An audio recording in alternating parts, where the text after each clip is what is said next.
Hey guys, in this video we're going to take a look at how you can change the incoming call ringtone vibration intensity on the Samsung Galaxy S23 series.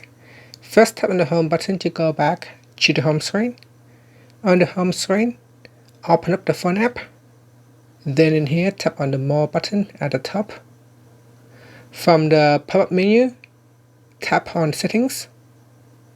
Next, tap on call alerts and ringtone.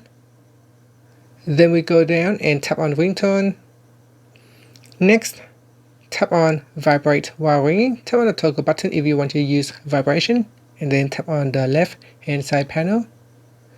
In here, drag on the slider bar in the call vibration intensity section.